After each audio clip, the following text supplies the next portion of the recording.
Hello বন্ধুরা, Pamela সেসেলে সবাইকে স্বাগত। আজ আমি তোমাদের জন্য নিয়ে চলে এসেছি healthy and tasty chicken stew এর রেসিপি। আর এই স্টু খাওয়ার মজা কিন্তু শীতকালে সব থেকে বেশি। আর এটা দেখতে যতটা সিম্পল, বানানোটা কিন্তু ঠিক ততটাই সহজ।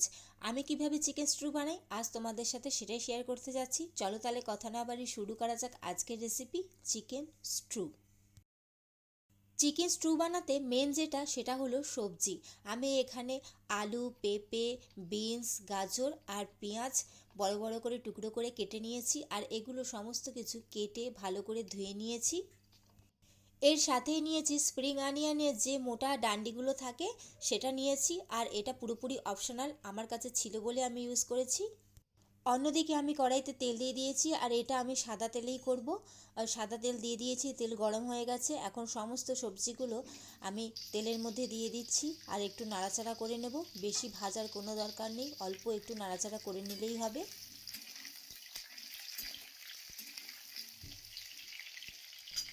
অন্যদিকে আমি চিকেন নিয়ে নিয়েছি, ভালো করে ধুয়ে রেখে দিয়েছি।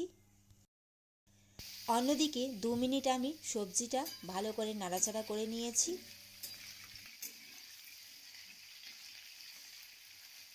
এখন সবজিগুলোর মধ্যে আমি চিকেনটা অ্যাড করে দিচ্ছি। এর সাথে কয়েক টুকরো টমেটো কুচি দিয়ে দিচ্ছি। আর এর সাথেই আমি আদা আর রসুন আমি ছোটো ছোটো টুকরো করে কুচিয়ে রেখেছিলাম সেটা দিয়ে দিচ্ছি। এর সাথেই আমি স্প্রিং অনিয়নের ডান্ডিগুলোও দিয়ে দিচ্ছি। আর এর সাথেই পরিমাণ মতো নুন আর পরিমাণ মতন গোলমরিচ গুঁড়ো দিয়ে দিচ্ছি, কারণ গোলমরিচ গুঁড়ো ছাড়া কিন্তু চিকেন স্টু একদমই ভালো লাগবে না খেতে। যেহেতু এর মধ্যে কোনো রকম মশলা পড়ে না, তাই গোলমরিচ গুঁড়োটা কিন্তু দিতেই হবে। আর গোলমরিচ গুঁড়োটা আমি গোটা গোলমরিচটা হামনদিস্তায় একটু ক্রাশ করে নিয়ে সেটা দিয়ে দিয়েছি, এটা যেন একটু দানা দানা থাকে। তোমরা চাইলে এখানে আরও কিছু সবজি অ্যাড করতে পারো তোমাদের পছন্দ অনুযায়ী। তবে আমি এটা এইরকমভাবে বানিয়েছি। আর আমি এই চিকেনটা এইভাবে কষিয়ে আমি কিন্তু প্রেশার কুকারে এটা সেদ্ধ করে নেব, কারণ চিকেন স্টুয়ের যে চিকেনটা থাকে সেটা কিন্তু প্রপার একদম সেদ্ধই থাকে, সেটা কিন্তু কোনো রকম ছিবড়ে একদমই থাকে না। তাই আমি এটা একটু কষিয়ে প্রেশার কুকারে দিয়ে ভালো করে আমি সেদ্ধ করে নেব সমস্ত কিছু। কিন্তু এমনভাবে সেদ্ধ করতে হবে যাতে সবজিগুলো বা কোনোটাই যেন অতিরিক্ত গলে না যায়। আর এই স্ট্রুয়ের ক্ষেত্রে কিন্তু চিকেনটা অতিরিক্ত ভাজা বা সবজিগুলো লাল লাল করে ভাজার কিন্তু কোনো রকম ব্যাপার নেই। জাস্ট চিকেনের কালারটা একটু চেঞ্জ হলেই কিন্তু এটা ভালো করে সেদ্ধ করে নিতে হবে। দেখতেই পাচ্ছ তোমরা চিকেনের রং কিন্তু চেঞ্জ হয়ে গেছে। এখন আমি এটা গ্যাস থেকে নামিয়ে সাইডে রেখে দেব। অন্যদিকে আমি প্রেসার কুকারে জল গরম করতে বসিয়ে দিয়েছি। জলটা ভালো করে গরম হয়ে গেলেই কিন্তু এই সমস্ত ভাজা জিনিসটা আমি প্রেসার কুকারের মধ্যে দিয়ে দেব। প্রেসার কুকারের জল ভালো করে গরম হয়ে গেছে। এখন আমি সমস্ত কিছুটাই এর মধ্যে দিয়ে দেব।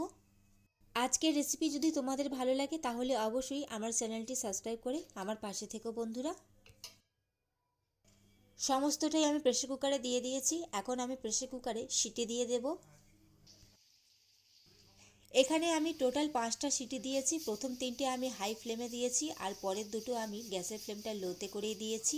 তারপর এটা আমি নামিয়ে রেখে দিয়েছিলাম যতক্ষণ না পুরো প্রেসার কুকারটা ঠান্ডা হয়ে গিয়েছিল।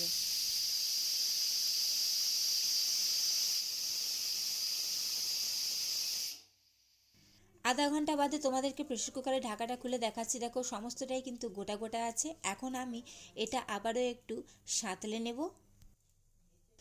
আমি আবারও কড়াই বসিয়ে দিয়েছি, আর এর মধ্যে আমি 2 চামচ মতন বাটার দিয়ে দিচ্ছি।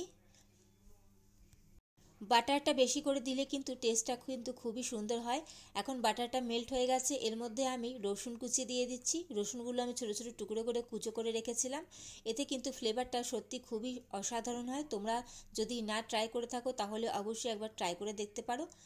আর রসুনটা একটু লাল লাল করে ভাজা হয়ে যাওয়া পর্যন্ত আমি একটু নাড়াচাড়া করে নেব। রসুনটা কিন্তু ভাজা হয়ে গেছে। এখন সমস্ত সেদ্ধ করা সবজিটা আমি এর মধ্যে অ্যাড করে দিয়েছি। আর এখানে মাংসটা কিন্তু খুব সুন্দরভাবে সেদ্ধ হয়েছে, যেটা আমরা স্পেশালি দোকানে খেয়ে থাকি। দোকানের মাংসগুলো কিন্তু খুবই নরম থাকে, সফট থাকে। আর এই মাংসটাও কিন্তু সেইভাবেই সেদ্ধ করা হয়েছে।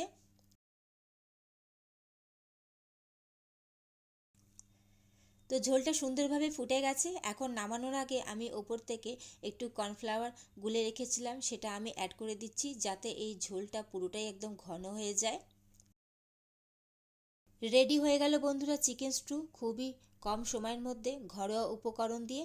কেমন লাগলো তোমাদের আজকের এই রেসিপি অবশ্যই সেটা কমেন্ট করে জানাবে। ভালো লাগলে অবশ্যই লাইক কমেন্ট শেয়ার করে দিও, এবং তোমরা যারা খেতে ভালোবাসো তারা অবশ্যই জানো এর টেস্টটা কতটাই সুন্দর লাগে। আর তোমরা যারা খাও না তারা অবশ্যই পারলে একবার এই রেসিপিটা ট্রাই করে দেখতে পারো, কারণ এর মধ্যে অতিরিক্ত তেল বা মশলার ব্যবহার কিন্তু একদমই হয়নি, তাই শরীরের পক্ষে এটা কিন্তু খুবই উপকারী, বাচ্চা থেকে বড় সবারই জন্যে। চলো তাহলে আজকের মতন আসি, কেমন লাগলো অবশ্যই সেটা কমেন্ট করে জানাতে ভুলো না কিন্তু। চলো টাটা।